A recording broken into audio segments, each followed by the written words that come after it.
everyone, my name is Maria Stoebling, and before I begin to go into detail about the handout that was presented to you, I'd like to start off by giving you background information and saying that I was never one for giving emotional speeches. I can't convey my interest onto you and make you feel what I feel. However, what I've always been able to do, and that I found out I can do very well, is that in high school I joined my debate team.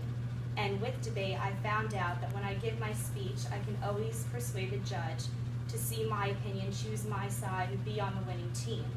So, I also would like to mention that I've done this very well, and in fact I did this so well, my colleagues and I, that every year we were chosen to go to Model Congress, along with various other schools across the nation.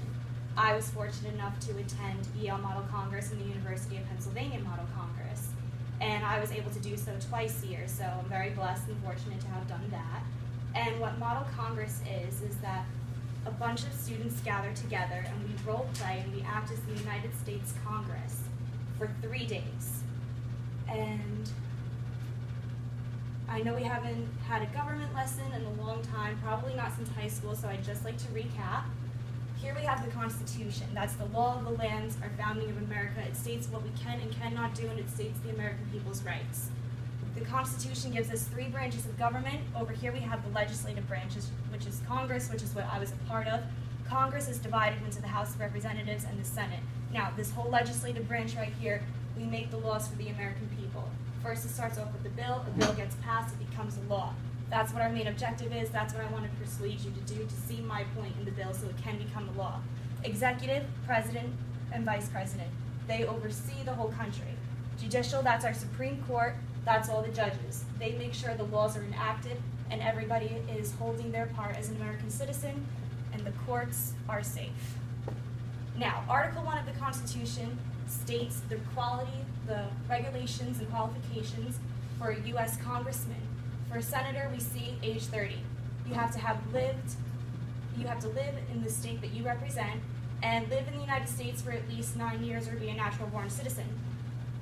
A representative, which is the House of Representatives, you have to be at least 25 years of age, live in the state that you represent, and citizenship, you have to be a natural born citizen or live in the United States for at least 7 years. Article 2 of the Constitution for the executive branch states that a president or vice president must be at least 35 years old, a natural born citizen, and live in the United States for at least 14 years. But the judicial branch, which is the 3rd branch, Article 3, there are no requirements, which is where this piece of paper that I presented to you comes into play. And I've always wanted to present this bill to Model Congress. What you see is a format of how a congressperson in the United States would present their bill. This is just in Yale format. I love Yale, so that's why I chose to do Yale. And this is what I'm going to try to persuade to you, and pretend that you are my fellow congresspeople, and you either agree with me, which is a yay, you don't agree with me as a nay, or you abstain, and you just choose not to vote. So, my bill, it was an act to set minimum requirements for the federal judicial appointments. So, seeing as how there are no requirements, as stated previously, like age limits, things like that, my bill is to persuade you guys to think that we should have age requirements and regulations for judicial appointments for our judges, because I do believe that if someone is going to decide if you are guilty or not guilty, they should know the law like the back of their hand. So, my preamble, which is why I want the bill, is as follows, and I basically have conveyed that to you, so we don't need to be redundant and go over it again. Section 1 defines the terms, but I've done that in the PowerPoint, so moving on. And Section 2 would be my age requirements restrictions. So number 1, be at least 40 years of age. Number 2, be a native-born citizen or have held naturalized citizenship for at least 15 years. Number 3, have been a resident within the United States for no less than 15 years. Have obtained their Juris, Masters of Laws, or Doctor or Judicial Science from an accredited law school. I want them to be a lawyer. I want them to know the Constitution and the laws. Number 5, have passed the bar examination in the state which they reside. Number 6, have practiced the law in their fields of law for no less than 10 years.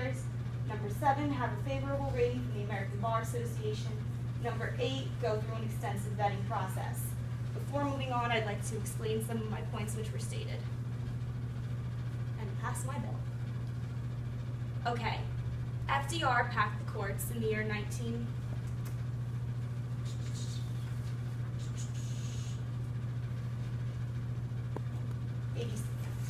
No, 1947, there we go, okay. After World War II, because our country was in a time of extreme depression, and he wanted the New Deal, which would reform our whole economic system. But the people who were already on the judicial branch weren't conveyed by the idea, they weren't persuaded that this is what our country needed. However, FDR said, well, I can get a few of my friends, I can appoint them to the bench, and they'll definitely vote yes if I tell them to. If I throw some money their way, they're going to vote yes for me. It's not like they have any qualifications. And so FDR put 15 extra members on the court who voted his way. They had no judicial experience, and yet they could serve there for life because judiciary officials can serve for life. Here we have Hugo Black. Seems like a nice man, the kind of guy you want to be your grandpa or see as a prestigious man residing on the Supreme Court. And Nixon had appointed him. However, what was wrong with Hugo Black is, yes, numbers 1 through 7 were identified on this checkoff list. However, he didn't go through an extensive vetting process. And it turns out that after he was in there, somebody said, hey, I recognize that guy. He's one of the KKK leaders. And then we have Robert Bork. Now, yes, he has completed 1 through 7. However, he didn't also go through an extensive vetting process, and he was quoted to have said that I believe in unsurpassed ugliness, which meant that he did not believe in civil rights and believed that whites and blacks should use separate restrooms. Yet he was appointed to the Supreme Court. Now, I believe I've clearly stated my reasons, and there's no further need for going on through Section 2. Now, Section 3 is when the bill would take place, and I'd like to explain why it says January 20th, 2016. That's due to the fact that with this current president, we can't appoint new members to the Supreme Court due to the fact that he's already done so for the year. And also, so when the next presidential cycle begins, January 20th, 2016, we shall appoint him. I think this is the dean. Hi, this is Ruth.